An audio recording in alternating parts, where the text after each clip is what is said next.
My name is Vandana Jain. I'm dealing with a case law, that is Premchandra Shukla versus Delhi Administration. So this is one of an important case in relation with the prisoner's rights in relation with the handcuffing. So in this case, the constitutional validity of handcuffing on the prisoners was discussed, and it is one of the landmark case. Handcuffing is one of the means used by the police to try to maintain peace, law and order. So, but the Supreme Court repeatedly condemned that the unnecessary use of handcuffing is violation of Article 21 guaranteed by the Indian Constitution. So, this case is Premchandra Shukla versus Delhi Administration, and the citation is 1980 AAR 1535. And the judgment given by the bench, Justice V.R. Krishnaiah, Justice R.S. Pathak, and Justice O. Chinnappa. So in this case, the petitioner, that is the Premchandra Shukla, he was an under trial prisoner of Tihar jail, and he was in the category of better class prisoners. And in relation with some pending cases against him, he was required to be taken to the magistrate court from the jail and back. The trial court directed the concerned officer that handcuffing is not needed unless it is so warranted. But the escorting officers forcefully used handcuffing on him even after the order of the trial court. So therefore he sent a telegram to one of the judges of the Supreme Court that he was being forcefully handcuffed during he was taken from prison to the court. So on the basis of this letter, the habeas corpus petition was entertained by the Supreme Court of India.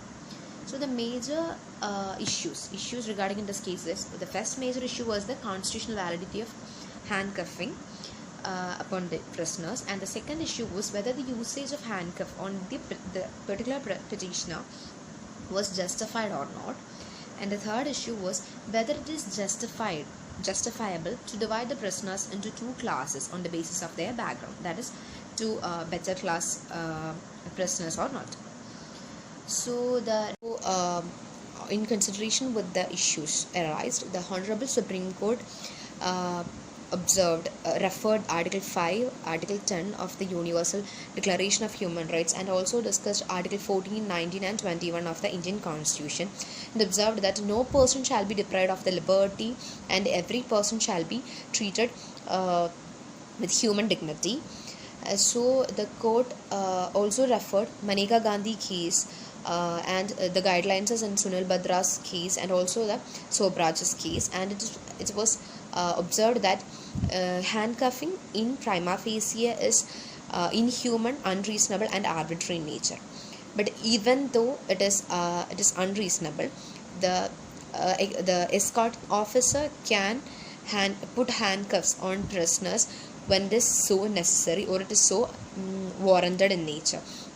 So as regarding to the necessity of putting handcuff, the Supreme Court laid down certain directions in this particular case, and that is, the handcuffs can only be used in a person if he is so involved in serious non-bailable offences and he has been previously convicted for an offence, or he is of a desperate character, or a disorderly or violent nature, or he is likely to commit suicide, or he is likely to attempt from the custody. On these certain circumstances, the escorting officer can put handcuffs on the particular prisoner, and the escorting officer has to clearly mention the reasons why the handcuff is put on the prisoner, and such reasons has to be clearly mentioned in the daily diary report. And the magistrate before whom the arrested person is produced must inquire whether the handcuffs has been used on him, and if the answer is yes, then the officer concerned must give an explanation to the court as to why the handcuff is put on the prisoner. And the court highlighted that the handcuffs can only be used when there is very exceptional case. Only in exceptional cases only in very exceptional cases and only with the permission of the judiciary, the escorting officer can put handcuffs on that person.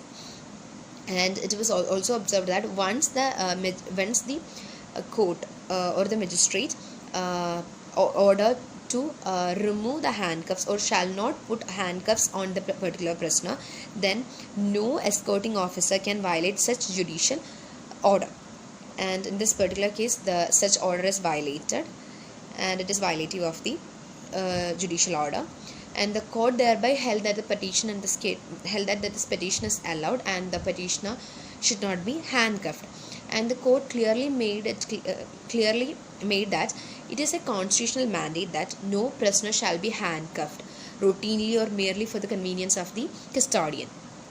And in regarding with the classification of the prisoners into better class prisoners and the ordinary class, the court clearly made that such classification is arbitrary or irrational in nature, and every person shall be treated equally before the law, and no one shall be fettered in any form based on the super class differentia.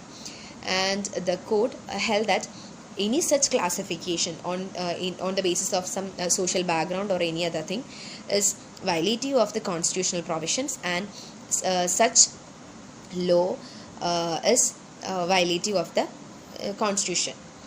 And thereby in this present and on making all these observations, the court finalized that the question whether the petitioner in this particular case should be handcuffed or not is left with the concerned magistrate at which the petitioner is brought for trial cases, and the particular magistrate has the authority to determine whether that particular handcuff on this petitioner is justifiable or not. And as a comment on this case, I felt that the judgment very clearly elaborated the right to life and the basic dignities given to the prisoners. And even though the rights of the prisoners are limited by the procedure established by the law, the basic rights cannot be taken away in any circumstances. So I think this stand is held up by the Honorable Supreme Court in this case. And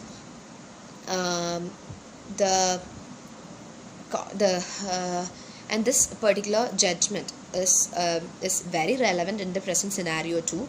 That is, in cases like Citizens for Democracy versus State of Assam, the principle of Premchandra Shukla case is discussed, and the Supreme Court highlighted that the indiscriminate use of handcuffs is inhuman, unreasonable, and arbitrary in nature.